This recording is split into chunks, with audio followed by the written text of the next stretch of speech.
Right, well, good afternoon, everyone. On Friday, I went straight from this press conference into a meeting of the Policy and Resources Committee, and one item on the agenda was an urgent policy letter to be submitted to the States of Deliberation this week, if the presiding officer agrees. And it deals with some of the consequences of this crisis on the state's finances. At the beginning of this crisis, we were, of course, just dealing with a public health issue. But, of course, we're now dealing with both a public health crisis and an economic crisis. And whilst we don't yet know how long the public health crisis will go on, depending, of course, on whether there could be a second or even a third wave of the virus, the economic shock is undoubtedly severe.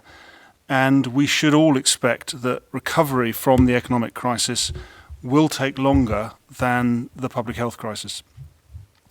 At this stage, the full effect on the state's financial position is unknown and will, of course, be largely dependent on the timescale over which the public health measures continue, the speed at which we can restart the whole economy, and the speed at which the economy is then able to recover any activity that's been lost in this lockdown period. But what we do know is that we are facing a genuinely unprecedented situation. And based on current estimates, we believe we will have a requirement in 2020 alone to find 170 to 190 million pounds. This includes financial support schemes for business, a reduction in states' revenues across, I should say, all revenue sources, increases in states' expenditure, of course, to respond to the public health crisis, and a reduction in states' operating income, as well as ORANI's requirements, thinking also about the provision of overdraft facilities for all our other trading assets who are seeking to manage their own cash flow requirements, and financing the state's own cash flow as payments to the states are deferred. These estimates will increase if we have further waves of the virus or if we need to extend business support measures. And for example, we said last week that some of the higher risk sectors, for example, pubs and clubs, may be closed for some time, even whilst the rest of the economy has restarted. And we also, of course, expect tight borders to continue for a considerable period. And the travel and visitor economy, of course, is going to be particularly vulnerable. This is very likely to have an impact into 2021 and beyond as the recovery progresses. So we will be seeking the state's authority for use of up to £100 million from our core investment reserve, which is our sovereign wealth fund, the so-called rainy day fund. Whilst the states have considerable financial assets in our investment portfolio, they have suffered a decline in value as a result of the falling market, approximately 11% in the first quarter, reversing much of 2019's gains. And selling assets now would, of course, just simply crystallise these losses. So to enable further consideration to be given to the most advantageous time to liquidate assets, or whether, in fact, the cost of responding to the situation should be converted into longer-term borrowing, we will be seeking authority for the Policy and Resources Committee to borrow up to £500 million in order to provide the liquidity to fund business support measures, to replace income lost as a result of COVID-19, to service our cash flow requirements as payments to the states are deferred, as I mentioned earlier, and to make overdraft facilities available to the trading assets, and of course also, importantly, to provide firepower to our recovery plan as we develop that. These are eye-watering sums of money, particularly, I would say, for me, having spent the last 8 years battling to wrestle control of our public finances. I said a few weeks ago in relation to the public health crisis, we've got this. And I say again now in relation to the economic crisis, we've got this. Like the public health crisis, it is going to require swift, big, bold and courageous decisions, which is why we are going to the States this week. But just as we are managing our way through the public health crisis, so we will manage our way through the economic one too. Guernsey together, we will get through this. So that's what I have to say from my side, and we're going to go to Heidi next. Heidi. Thanks, Kevin. Well, since last Friday, a lot of work's been going on behind the scenes to ensure that we're in a good place come the end of the week when we hope to be able to start easing restrictions. Clearly, the latest testing results don't give us any reason to doubt that we'll be able to do so, and that's what we're working towards. Now, the Committee for Health and Social Care will be meeting tomorrow to review draft directions and guidance and to be satisfied that any changes we make, whilst allowing more businesses to operate, will represent a low enough risk to the community. On Friday, I mentioned that businesses would need to register if they wish to start operating again, and it's just to make it clear we're not bringing in a permit system. The registration form will be quick to complete and will enable businesses to start work as soon as they submit them. So the onus is on businesses to play ball, and instead there will be inspections by environmental health to ensure that businesses are following the guidance. New processes are being put in place to ensure that the registration system is easy as possible, and more information will be provided on that before the changes come into effect. Now, last week I did mention our intention to introduce a whistleblower line as part of Phase 2. Now, this is a common term used in business and government to enable employees to call out concerns in the workplace without fear. However, we have heard from a number of you who don't think that the term is really in the spirit of Guernsey Together, where we're all seeking to work together against a common challenge. The difficult line we're trying to walk is asking everyone to adhere to these really strict rules that are having a serious impact on the finances of businesses and individuals, whilst at the same time being aware that it's human nature for some faced with those consequences to push the boundaries. To date, we found engagement and encouragement has worked to ensure widespread compliance, but we need that stick available and enable the community to channel their concerns at a time when we start to ease restrictions. But we definitely do take on board these comments, and we're looking at using one of our existing non-clinical lines and thinking we may call it the Guernsey Together hotline, but that's work in progress. We welcome feedback in order to get things as right as we can before the end of the week. We won't get things right all the time, and really are happy to hear from you as to how we can do better.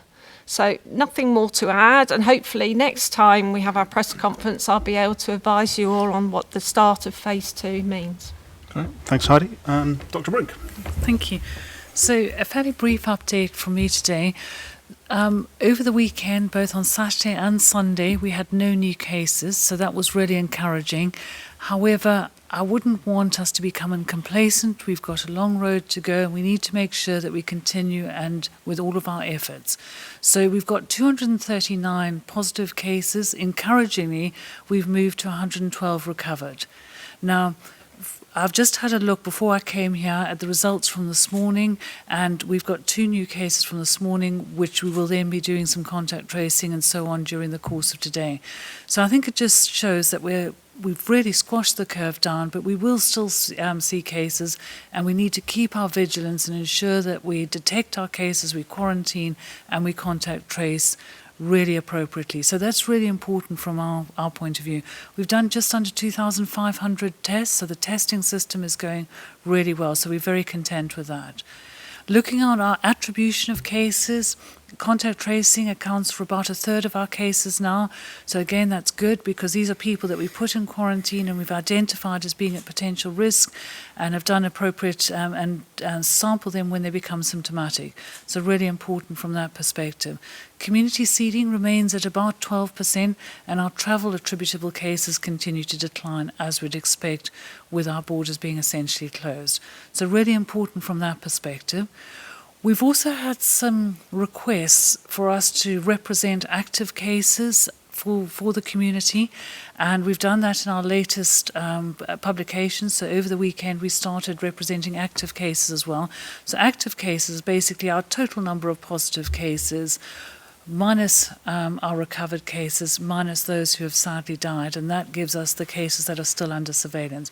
So the active cases, we're still waiting to do their exit testing and show that they've actually cleared the virus. And just to remind you all, we do that on day 14, unless the person is symptomatic. If they're still symptomatic on day 14, we might delay it for a couple of days, and that's the throat and nose swab that we do. So that's where we are with regard to our current status update, and we'll take more questions later, but I think that's it for now. Thank you. Chief Executive. Later this week, we will be drafting clear guidance for the community on our phase exit plan and how together we can stage our release from lockdown safely. We will publish the data and thinking that goes behind the exit plan so that you can fully understand how decisions are made. As noted by Deputy Salisbury, alongside this, we will publish the guidance for businesses ahead of the early changes that begin this Friday. The Community Monitor tool was launched on April the 1st. We received over 5,000 responses that have been really helpful when combined with analysing telephone calls and emails that we have received in determining where we need to concentrate our support and our information to inform the structure of the new website. Work to understand what the community needs and responding to this in our communication lies at the very heart of Guernsey Together. Our efforts remain constant and ongoing. We have now launched a second stage in our community monitoring tool, where we're inviting participants to let us know whether they have any symptoms, no matter how mild. You will recall Dr. Blink explained to us last week that through our learning of COVID-19, we're seeing an ever-increasing list of symptoms. Many are quite minor, but are presenting more frequently. This, of course, does not replace the process in place to help those who need clinical support. Instead, this aims to capture as much information about those who have symptoms so mild there is no need to contact public health or their doctor. This data will be immensely valuable to the public health team in monitoring and understanding the behaviour of the virus in our community. Contributors can feel confident that data protection is central to our thinking. Details of how to participate can be found on www.gov/coronavirus, and we encourage as many of you will be happy to participate to sign up. In a few moments, we'll be answering questions from our younger islanders. We have been inundated with questions overnight and have grouped together the most frequently asked of these to be answered today. There are, however, too many to get through today, so we will work through all of these questions and publish the answers on our website, and will continue to provide opportunities for our younger audience to pose their questions and let us know what they need. Lastly, we're all overwhelmingly proud of how the community has responded to our calls to stay at home and stay safe. It is your efforts that have got us to this point. We're equally moved by how you have responded as a community, supporting each other and drawing on the unique spirit of our island. On Saturday, we put out a call to decorate to liberate ahead of Liberation Day on May the 9th. More ways for us to celebrate together in these unusual circumstances will be coming in the next few weeks. It has never been more appreciated for us both to join together as a community and to remember those that came before. So if you can, get out your flags, your bunting, and if you haven't done so already, make some of you go out. If you need to buy some, buy local. Let's continue to demonstrate our fighting spirit as we have over the last few weeks. Okay. Thank you, Paul. Dr. Raby. Thank you. The hospital's still quiet. Today we had 5 patients on our COVID ward when I left this morning, so all stable there and nobody in the intensive care unit. Personal protective equipment, I'm happy to take questions on this. The big story in the UK, as you know, today is about surgical gowns and you know, do they have enough surgical gowns? We're really not struggling for surgical gowns here at the moment, so that's not our hot topic here, and we've got adequate supplies at the moment in all areas of PPE, and happy to take questions on that. Finally, from me, I'm sure there'll be questions later because I gather that there are. The care homes. We're seeing some recovery among the staff and residents of people who've been affected by COVID from the care homes. So a total of 40 people who test positive among the staff and patients now recovered. So that's excellent news. We know it's been a big impact in 2 of the homes at least. And I know the home has been working ever so hard to get on top of everything. We've been helping them again from HSC over the weekend with staff. As staff get better from COVID, they're able to come back to work. So in Care Home 1, as I call it, they've got 8 staff coming back at the moment who've been trained by HSC in dealing with COVID patients, and 9 new staff who also have been trained by HSC before going into work in that home. So really positive efforts there. Environmental health, we're in on Friday to give advice, and there's been a lot of engagement with the actions coming out of that as well. So I think some positive news about the care homes as things start to turn the corner. Happy to take any questions on any of that. Great, thank you, Peter. So we'll open up to questions. We're going to, we've got about half an hour, and then we're going to move over to the young people's questions at about 1:45. So same format as before, nice and loud, and if you introduce yourself before each question, or at the beginning anyway. Thanks. Ewan Duncan, BBC Guernsey. Peter, just to carry on care homes, I know that you told us last week about all the deaths on the island have been linked to coronavirus. Is it, as much as it can be, is it reassuring that all these deaths have been isolated to one part of the community rather than spreading? I think it is. I mean, every death is obviously a tragedy for everybody involved. But I think the way we have to look at this is that we've had 2 homes badly affected, but it hasn't spread throughout others, and that's a really big positive. It can still happen. We've got precautions in place, but then they seem to be working. So I think that's a very positive thing that we identified it early.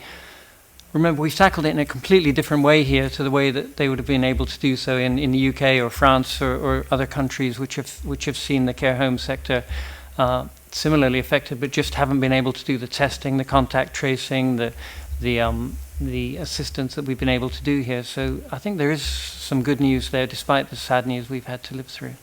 Okay, thank you. Next. Maisie Fitz, Bailiwick Express. Following on from what you said, Deputy Secretary, at the beginning, and also following on from the cancellation of debate on the future Guernsey plan, how is this situation affecting some of the major states projects like the rebuild of the hospital and the transformation of education, for example? Well, the answer is I don't have the answer to all of those questions in terms of the impact, but my best guess is it will impact significantly on some of that future planning and possibly the timing of some capital projects. There may be things that actually we want to be accelerating rather than delaying, actually, in order, if we're thinking about impacts on certain parts of certain sectors in our economy. So I think really, and again, I think I've said this before, but we have struggled for 4 years as a government, as the States of Guernsey, with the future Guernsey plan to learn to prioritise, and I think my view was we were making some progress in that, but it wasn't something that we were able to do sort of naturally. This is absolutely is like a butter through the knife through butter in terms of forcing the states to reprioritise. So I can't tell you what the consequences of that process will be, other than that is an inevitable part of the reacting to this. But Heidi, you want to come? Yeah, I can speak from my committee in terms of health and social care. Certain areas we're saying, we shouldn't be doing that now, and I think that's going to have to happen across committees, sadly. But other aspects, as Gavin said, we might want to accelerate, and parts of the hospital changes we're proposing are things that we might want to accelerate because that could benefit both this current crisis and the future. But I think this is a watershed moment, really. We are going to have to think about not just saying everything's a priority anymore, and just say what really matters. And it's seeing it also as a strategic opportunity, actually, to be able to make some step changes in some areas. So as ever, I think you do have to find the silver linings in some of the challenges that we're faced with. But as ever, we don't have all the answers at this stage, but recognise that there will be some impact. So thank you, Nick. Rob, I know you want to ask some questions on behalf of ITV. Yes, ITV have a question for Dr. Raby in particular about PPE. I think in last week's briefing you said that there was a delivery that was due this week. Is that still due, or has it been delayed? And what are stocks like? Yeah. I'm really trying to avoid giving a running commentary on PPE deliveries because you see how it goes wrong from the UK's experience today. We've got stocks in all areas. We're okay. We're okay this week, and we're really optimistic for a big drop of surgical masks this week. And as soon as it arrives, I'll tell you. But fingers crossed. I don't want to jinx it by preempting that. One of the things that we did undertake, I think last week, was to give a bit of a teach-in on PPE. That is due to will go online imminently in the next couple of days. It's something that we constantly get questions on, there is largely, I think, because of the national and international commentary around PPE, there is a lack of understanding of this whole topic and when it should be used, when it shouldn't be used, what types of PPE and all the rest of it. So again, please do go when that does come online. Obviously, we'll promote it through the normal channels, but do take a look at that because that will help raise everyone's understanding of what we're talking about and when particular items are relevant. Next question, Rosie. Rosie Alsop, Island FM. Staying with PPE, the call went out again to the community. If anyone can help, have you had any feedback?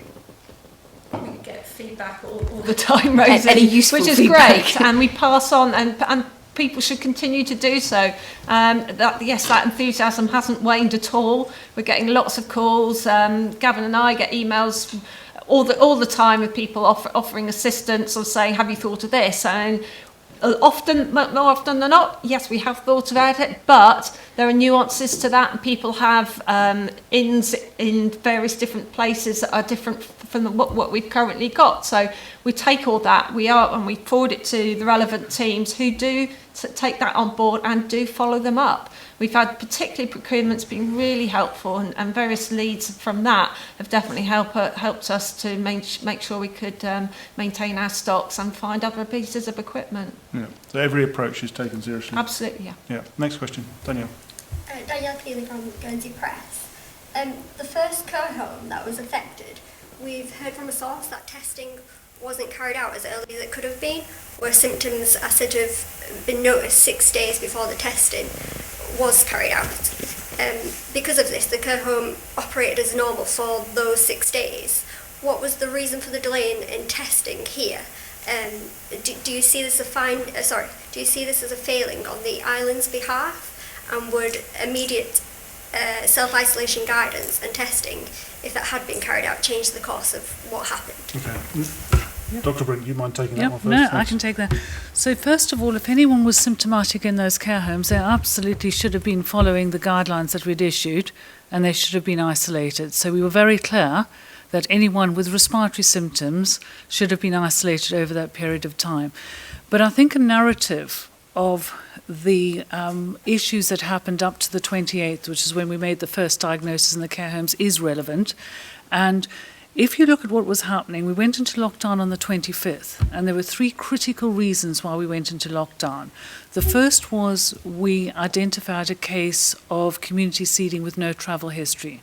Now, I personally selected that case out for screening because we were asking ourselves as to whether we had community seeding, and I wanted to answer that question. So we went in, found out this person had no travel history, no relevant travel history, looked at the symptomatology and tested that person. So there were 2 other things that were of paramount importance in the week coming up to the 25th when we went into lockdown. The first was that we were at that time testing in the UK. The UK had moved from a containment to a delay strategy and had moved their hospital testing, all their testing, to hospital-based testing. We were still in containment, and the move to hospital-based testing was entirely inappropriate for us. And so we were struggling to get on our off-island testing. And at the same time, we were developing our on-island testing capacity with importing machinery from Australia, importing all the reagents as fast as we could. The third reason why we went into lockdown was the fact that we were aware that there was something going on in the community. And the care home sector was only one sector. We were getting similar information from long-free surgery.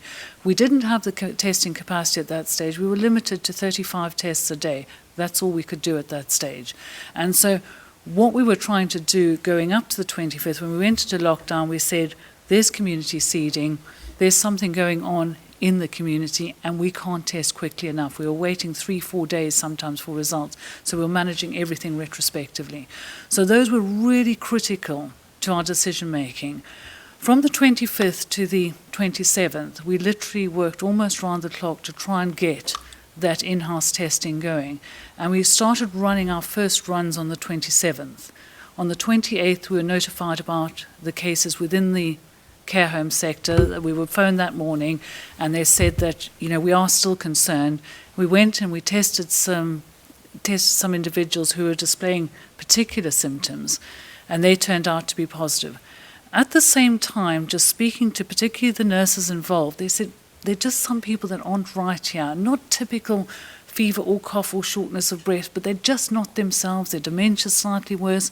They were describing things like loose stools to us, and temperature would go up and then go down, and they're saying they're not classical symptoms, but there's just something going on here. So on the 30th, we made the decision to test all the care home residents and staff in that particular care home. So it was a question of up to the 25th, and when we went into lockdown, we didn't go into lockdown without careful consideration. And those 3 decision-making aspects that I described to you were critical for going into that lockdown. We knew that we didn't have access to rapid testing. Now we manage in real time. We test and we manage within 24 hours, so we can be confident that we can identify people. The results that came up positive this morning, by lunchtime today, we'll know what's going on. So we can then respond really rapidly. So it's having that all-island capability, which we identified really early on, and we got a lot of support from Deputy St Pierre and Deputy Salisbury to actually purchase the equipment, is we realised that to manage things in real time, we needed that. But going back to your comment about people being symptomatic, if they were symptomatic with respiratory symptoms, those people should have been isolated. So I think it's a combination of looking at where we were at that particular time. So I don't know if I've answered your question. Well, because it's a care home, the staff would need to interact with the residents. So why was there a delay at that point? Because they would need to still operate as normal, but it would have affected them in terms of whether the testing would have been done earlier, or the fact that it was done a little bit later. We didn't have the capacity to test earlier. So at that stage, our samples, as I said earlier, were going off to the UK. Our results were delayed at that stage, which is why we developed our on-island testing capacity. That has been central. And the first care home was done on the 28th. The first proper run that we did, because we had to validate the tests that we had locally, the first run was done on the 27th, and the first care home was tested on the 28th. So from a point of view of our in-house testing, and we absolutely said we needed to broaden out the testing, which is one of the reasons why we pushed to have that on-island testing capability, and it's been central to how we've managed from here onwards, and has enabled us to manage things, as I said, in real time, rather doing retrospective analysis, waiting 2-3 days for a result, and also not being able to test as widely as we'd want to. I think the question is asked from the benefit of where we are now in terms of our testing resource and our testing policy, which is because the resource is greater, the testing policy can be applied more responsively to the clinical situation which Dr. Brink and her team find in each particular case. So I think it's, had we had all the test resources on Ireland on the 15th of March, would that case have been handled differently? It's a nice and interesting and hypothetical question to ask with the benefit of hindsight. But the reality is, as Dr. Brink has said, in facing that particular set of circumstances at the end of March, we were managing with the resources that were then available. And I think also, if we do take a look north and look across at the UK, when they had made the decision to stop all testing in the community other than in hospital cases, I think we can now see the consequences of that several weeks later in terms of the impact on care homes in the UK of being unable to test in that environment. So that our ability to develop our own resource has enabled us to get a grip of the situation within the care homes that have been affected in a way that we wouldn't have been able to do had we been following UK policy with UK resources. Yes, I mean, it hasn't spread right the way as through swathes throughout the whole of our care homes. The other care homes have been very well managed, and we've got a control on it, and that is because of all the way of testing that we can undertake and the contact tracing. Yeah. Okay, next question. Ewan? I was going to ask you about the money that you talked about at the start. £500 million is a staggering amount of money, as you mentioned, for an island like Guernsey. Lots of countries around the world are going to be seeking money to prop up their economy. Have you identified where this £500 million loan might come from? And if we do get the money, over time that will need to be paid back. How is that going to get paid back? Is there going to be a raising of taxes, goods and services taxes, that kind of thing? Yeah, I mean, I think the first thing to say is it's seeking the authority to borrow up to that amount. We don't yet know whether it would need to be at that level. We need the flexibility to be able to respond to what is the most appropriate way to finance us. Also, what we need to determine is whether it's a short-term borrowing requirement, in other words, 2 or 3 years, or whether it's a longer-term requirement. Again, thinking about what is the best way to fund this. Depending on whether it's short-term or long-term will again determine which route is the best to go, whether we go for commercial lines with credit facilities with banks, or possibly with some of those that we already have assets. So that, in other words, is an asset-backed loan funded or secured by the portfolios we have. So all of these things need to go into the mix. We need to work through that and work out what's best.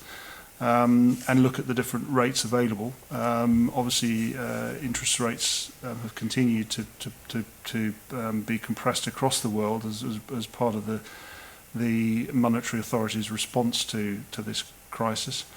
So there's still a lot of work to be done, and I haven't, again, as ever, I don't have all the answers to all of the questions that you've got today. But it's about securing the requisite authorities that then allow us to go away and make the appropriate decisions in the right as quickly as we can, but it enables us to be responsive. In terms of paying back, absolutely, that will have to be part of the planning. I mean, the medium-term financial plan, the fiscal framework, those are out the window for the moment.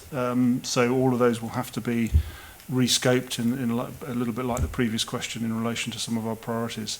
So there's a considerable amount of work to do, but again, recognising the problem early will better enable us to plan our response to it. And as part of your priorities, is it to keep as many government staff employed and keep the services we're used to, states-backed, things like Aurigny, to keep them all running could be crucial to the economy?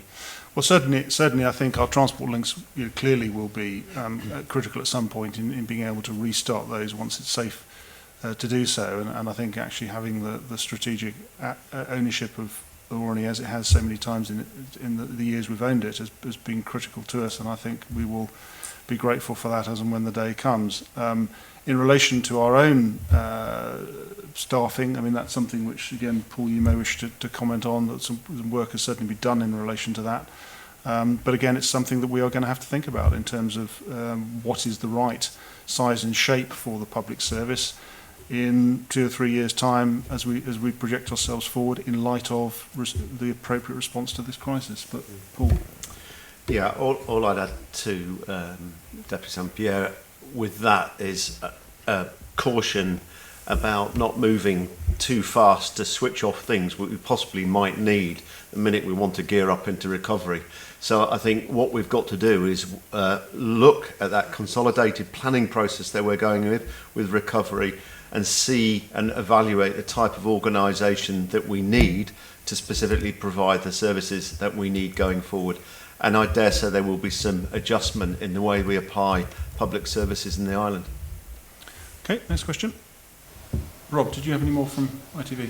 One other question for Dr. Brink from ITV, which has slightly moved on a little bit with your update today on positive cases. But given that you had no new cases at the weekend, how long might you, if you were in a position where you were having no new cases day after day, how long would you go before you started to feel that actually the strategy had been really effective? You might start to make some changes and to the guidance for the community? I think it's difficult to say. So we wouldn't go on a single point in time. So we use a 5-day moving model. So we'd want certainly, I would say, a month or so of very few or no cases. I think critical also is how we've identified the cases.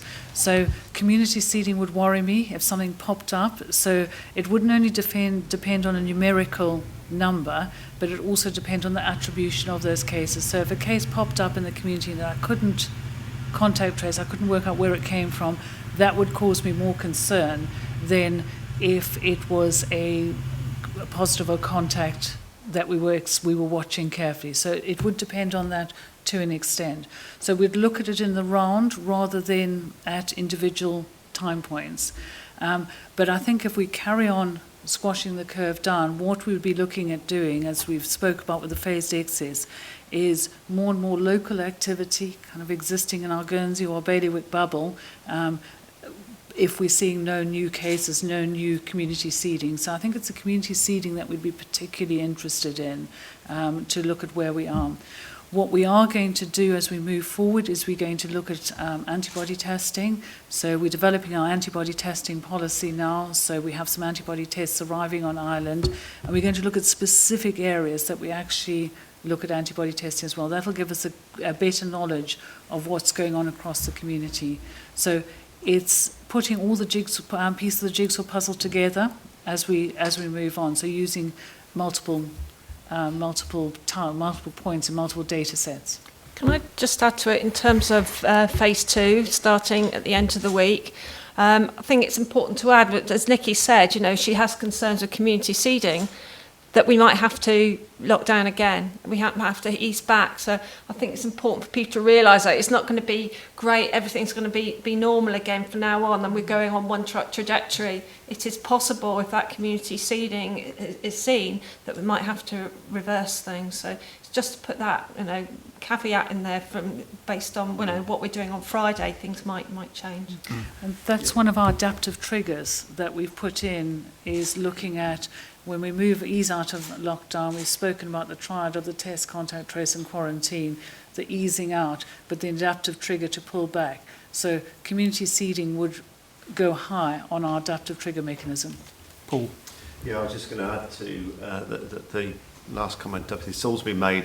I think there's also a caution from us in that modelling, is we also understand how disruptive, I think we've mentioned this before, how disruptive stop-start is in terms of trying to get the economy on its feet. Also for education, for example, why we've worked in a block is then actually all the distance learning could be worked through, and it's the same for businesses. If they're going to try and gear up to work, we don't want to be stopping them only a few days later. So actually this more thought through and phased approach is partly to avoid that sort of, it's like learning to drive a car when you're jerking and slowing down. We're trying to avoid that so we can have a smooth transition into returning work into the economy. Okay, next question. Dr. Brink, you had previously said that you were struggling to find an antibody test that you were satisfied with. If we have got some arriving on Ireland soon, does that mean you have found one? 3 different types. So we are using, one is a lateral flow assay, which we looked at the parameters in-house. So we did an evaluation ourselves. Interestingly, that is the same assay that's been chosen by some of the larger labs in the UK. So we were quite encouraged by that. And there are another 2 well-based assays. So these are multi-channel plates that we can process 96 samples at a time. The difference between the lateral flow assays is it's a finger prick. The multi-well assays are blood samples. So we're going to be looking at both of those. We've been looking specifically at where we should use them. So we've got some people that we sure have had COVID, but when we've tested them, they've actually been negative. So some people will lose their virus quite quickly. So the antibody test will be helpful in that group of individuals. Also, we'd like to use the antibody test for contacts of cases of COVID-19 and see how many of our contacts actually got infected. So that'll be interesting. We're going to be looking at using it for staff. And then further down the line is we want to look at a population-based prevalence assay. So, but we can't do that too early. So we want to look at that round about September time. So we're going to look at the 3 clinical situations that I've alluded to in the first instance, and then put some population-based screening. So, as I say, we've got 3 assays. I think it's early days for all of these assays, but we've done as much due diligence and assessment as we can with regard to the assays. One of them, fortunately, uses the same platform that we use already in the pathology service, so also introducing a new assay with a platform that we're already using is hugely beneficial. So that's where we are. We're optimistic, but I just want to be cautious with regard to that, but it will be interesting to see the results we get. And there are dozens, literally dozens to choose from. Yes. So I'll go to Rosie and then Ewan, and then we'll probably call it a day.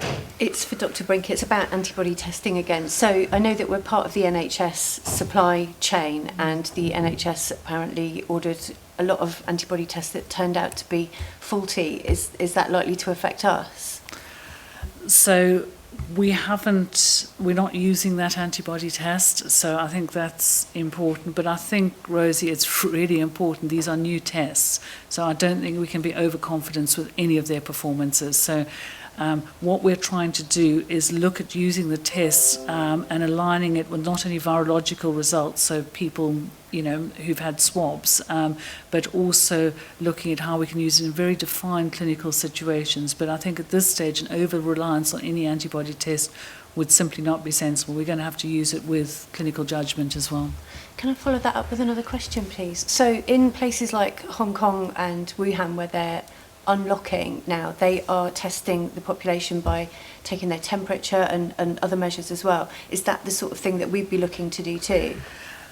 We haven't specifically looked at temperature, but I think what we really want to do is be very hot on symptom control. So if people are symptomatic in any way, shape or form, we want them to stay out of the community. We want to keep our contact tracing of cases really tight as well. I think with regard to temperature, it's been a subject of a lot of controversy. So, for example, the first case would have gotten to Thailand because they'd taken some paracetamol, and so their temperature was down. So they didn't intentionally do it, but they didn't flag up as a high temperature. So actually, over-reliance on a single parameter, I think, is not appropriate. I think we've got to look at, again, multiple ways of controlling this virus in our community. And final point, Nikki, on that is we'll not be relying on the NHS supply chain for these tests. No. So they'll be sourced independently of that. Yeah. Ewan, final question. Just a quick question. We're talking about vaccines. We've had a couple calls about what does this actually mean? What does that mean? Could you tell us in layman's terms the testing we're doing now, how that differs to the antibody testing you've talked about, and how or if that is a vaccination, because some people are getting confused? No. So the antibody test measures the body's immune response to the exposure to what we'd call a wild type infection, so to a viral infection. So a vaccine is when you give either a portion of the virus or the whole virus that has been inactivated or weakened to an individual. So the big vaccine test that's happening in Oxford at the moment is using a vector, is using an adenovirus vector, but there are other mechanisms. Some of the vaccines are just using a bit of protein. So we know the key bit of the virus that attaches onto the ACE2 receptors in the body is called the S protein. So some of the vaccines just contain the S protein. So there's a variety of those. What we don't know about immunity with COVID-19 is whether the immunity is of a long duration. So if you look at the models of other coronaviruses, some of the immunity is only lasting for a year or so.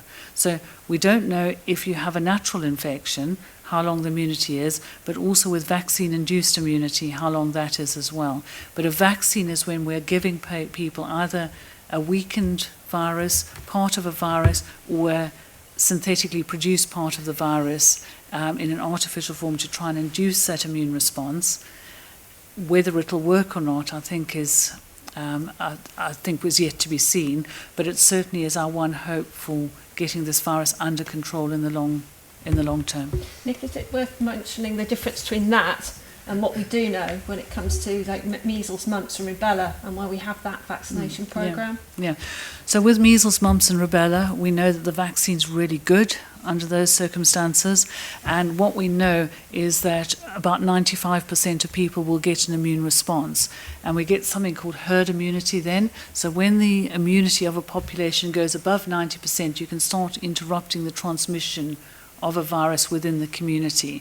And again, that's what you'd be looking to do with a coronavirus vaccine. And it's absolutely our intention, and in fact we spent quite a long time this weekend looking at the different vaccine sources and looking at the World Health Organization vaccine development. So if you look at the World Health Organization, they've produced a whole list of all the initiatives that are going on globally on immunisation, and we sent that to our pharmacists who are now looking at what is going on within the UK, because we usually come into the same vaccine supply chain as the UK. So we'll be looking at all of that, and it's absolutely our intention, if a good vaccine becomes available, to immunise our population.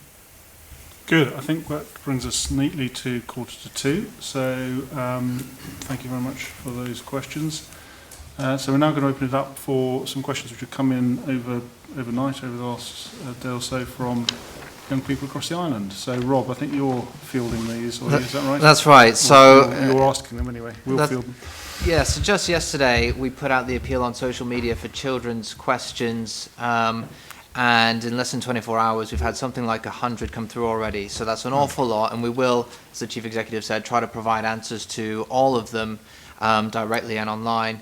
But we'll ask as many as we can here now.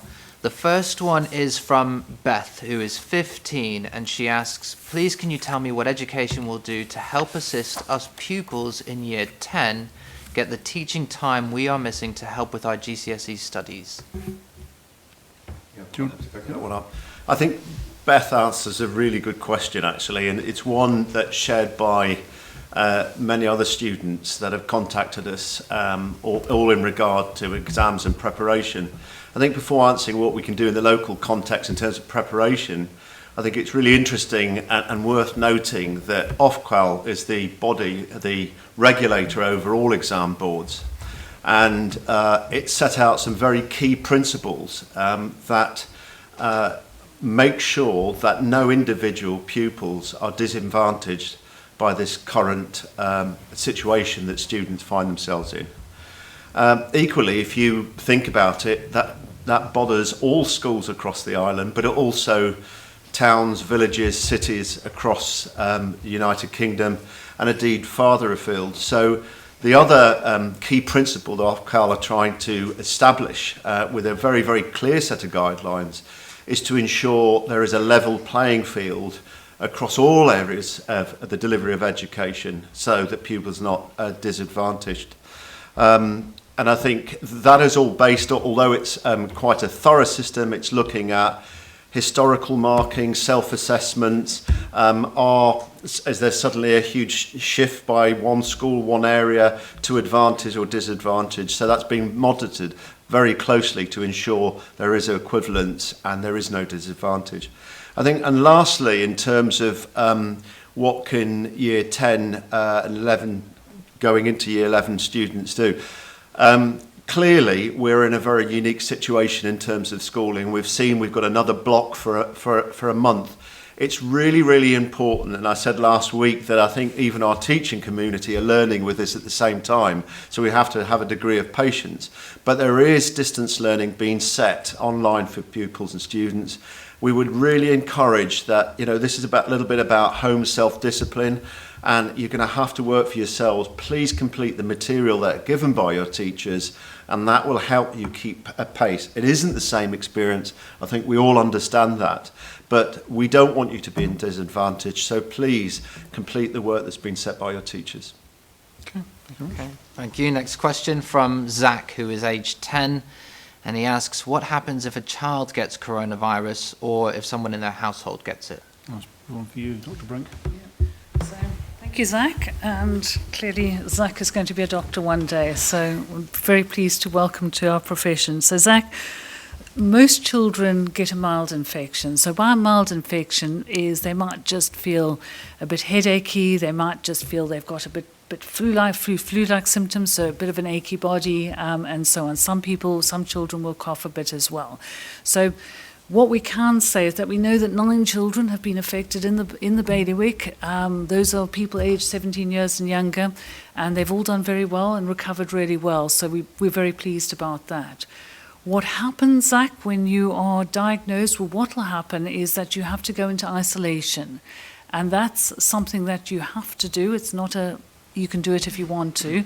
So you go into isolation. Usually with a child, you go into isolation with your family. It might be just one member of your family. So you might separate the house out and you might go in with your mum or dad. And the reason why we ask you to go into isolation is we don't want to spread the infection any further. So we're looking at everyone in the whole bailiwick. So the person that has the virus, the child that has the virus, will then go with a parent, and that will usually be about 2 weeks. And at the end of 2 weeks, you'll have another test, and that'll be another throat swab. So it's not a blood test, it's another swab of either your throat or your nose, and we'll check to see if the virus is gone. And we're really happy to say in the 9 children that we've had, all of them are feeling absolutely fine, a lot better, and 5 of them we've actually shown that they've cleared the virus as well. So really good from that perspective. So thank you for that question, Zach. Great, thank you very much. Rob? Okay, the next question we've had from quite a few children, including Felix, who's 7, Harry, who's 3, Billy, who is also 3, all asking, when will I be able to visit my grandparents again?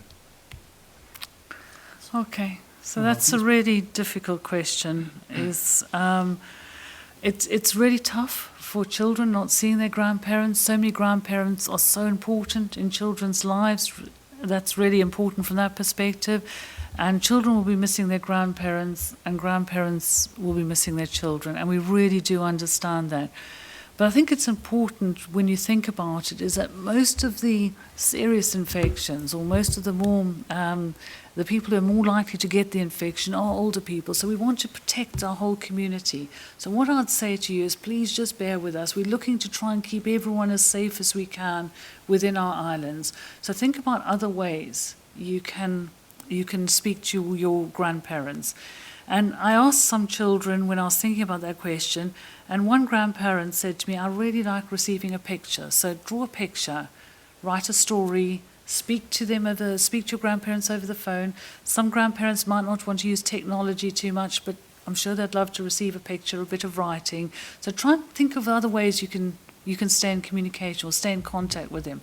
And I think that's really important from that perspective. But I understand that's really, really tough. And I think it's tough for the grandchildren, but it's also really tough for the grandparents as well. Can I just say to Felix, Harry and Billy that we won't keep it any longer than we absolutely have to. So we're doing it for a good reason now, and you know that why we're doing it is for a really good reason, and we won't keep it any longer than we absolutely have to. Okay, thank you very much. And another question that's coming from lots of children, or similar question that's come from them. So Belle, who is 7, asks, I'd like to know how much longer it will be before I can see my friends again. She'd love to have her 8th birthday party at the end of June. Eleanor, who's 12, similarly asks, when will she be able to meet her friends in small groups? Eleanor would also like to know from the panel, what is 14 times 12? I believe that's Dr. Raby. 168, perhaps? I might be that wrong. Sounds right, 168. Yeah, we'll go with 168 as the right answer. Who wants to deal with the other part of the question? Is that Peter or...? It's a tough one, isn't it? And I'm hearing much the same thing in my own home, actually. When can I go and see my friends? And I think we just have to be honest and say it's going to be as short a time as we can make it, but please bear with us for a bit longer because it's not yet. At the moment, what we're doing is working. This is coming under control, but until we get the all clear, we just have to keep doing exactly what we're doing. So thank you for doing it, and ask again in a week. There are apps. I hate to say the parents might be saying we don't want our children with their faces in front of screens all the time, but there are apps that enable people to come together virtually. And I have to say, last night a group of us came together virtually to say happy birthday to Deputy Tyndall, and she had balloons she'd put up in her house, and we all had a good time for about half an hour. But it is possible. It just means trying to think differently, but we have to continue until we have to continue. But hopefully it won't be for very, very, very long. Well, just on that note as well, speaking of birthdays, we had a similar question about meeting up with friends from Tomo. So I just want to say that it's Tomo's birthday today. And actually he'd just like a happy birthday from the panel, if that's okay. Yeah, absolutely. Next question will go from Samuel, age 6, who says, where did coronavirus come from? Right, okay, so Samuel clearly wants to be a public health specialist when he grows up. So you're recruiting again. Oh, absolutely, shamelessly. The answer to that, Samuel, is we don't exactly know. We know it came from animals. We think it probably came from a bat, but it went from a bat to another animal, and we're just not sure what that other animal is. There are lots of animals that have been suggested. The one is a pangolin, which is a scaly mammal. So there are other mammals or other animals that have been suggested as well. We know it originated in China, so all I can say, Samuel, is via a bat, so originally from a bat, via another animal. We're just not absolutely sure what that other animal is, and then into humans after that. So again, really great question, Samuel, so thank you. Next question is from Ellie, who is 7, and she says, are Dr. Brink and her friends working on a special injection to make sure we can all be safe again? So again, another recruit for the Public Health Department. We're getting quite a nice team going here. So what Ellie is referring to, I think, is a vaccine, and I think we're not working on it ourselves, but we're very interested on the work that's happening worldwide. And we absolutely want to have a vaccine or a special injection available for everyone in the bailiwick, and that's really important. So it's a bit like if you think about getting your measles jab, it stops you getting measles, really important. So it stops you getting what can be a really horrid disease. So those of you who've had the jab or had a vaccine, you know it's a little bit sore when it happens, but in the big picture is it'll stop you getting really serious infections. So Ellie, we definitely are looking at this, not through me and my friends, but we're linking with all our friends around the world to try and see when a vaccine can be available here. Great, thank you. Okay. Rob. The next question is from Arabella. She's also 7, and she asks, when we go back to school, will we be allowed to sit next to our friends and play as normal, or will school be different? Any thoughts ahead of what the public health guidance might be when schools return, or is it a little early? No, I don't think it is. So I think, Arabella, it won't be quite the same. So there will be some differences when you first go back, but we hope to eventually get you back to doing everything that you used to do at school. So the things we might change a little bit when you go back to school, we'll be really telling you to wash your hands all the time. So we'll be making sure that you wash your hands. You will probably have to sit a little further away from your friends. So your classrooms might be spaced out a bit. And in the playground, we might limit it to certain year groups, so keep certain year groups together. So there are things like that we'll do. We won't do after-school clubs and things like that. I'm really sorry about that in the beginning, but we'll look as soon as we can to start introducing those. So it'll probably be a bit different, Arabella, when you go back, but there'll be a lot of good things that you can still do. And as you've said to Arabella, we are working to get to the point where those kind of conditions won't exist. So it will be as it was once for Arabella at school, but it may be a little while yet before we're in that position. So, but then we realise it's quite a long time to wait, but she needs to hang in there. So the very last one that we'll ask today, we had a lot of people just writing in to say thank you through the children's questions as well. So I thought it would be nice to include one of those two from Enzo, who is 12. He wrote to say a big thank you to hospital doctors and nurses. Enzo's gran wasn't very well and she was in hospital. She's doing better and is at home now. And he says, "This is the best news I have had when Mum took the phone calls, and she has been brave as I ask why I couldn't see Gran, and this has been so difficult for everyone. My mum thanks the staff every time she phones the ward, and I want to say thank you now, and I want to shout so loud. I'm 13 next week, and this is the best present I could have possibly wished for. Thank you all." And he finishes by saying, "I'm so lucky to live in Guernsey." Well, thank you to Enzo. What that's a great one to finish with. But sorry, go on. No, well, I'd just say, I mean, I having been the political representative of the whole committee for 4 years, I'm so proud of being able to represent those people doing jobs that I couldn't possibly do, and that's just one example of the most of the feedback we get is that all the way through the last 4 years, the overwhelming compliments about the level of service. Things go wrong sometimes, but really we are very lucky to have the people we have working in health and care in this bailiwick. Yeah, I'm a little bit worried about both Enzo and Tomo having their birthdays and not having birthday parties this week. So I think they probably need to adopt the policy that the Queen has, because I think she has her real birthday is in April, isn't it? Yeah. Her Majesty the Queen, but actually she celebrates it later in the summer in June. So maybe Tom and Enzo should plan to celebrate their birthday later in the year. Just they need to keep the celebrations in their household bubble this week, and perhaps have a bigger celebration later in the year.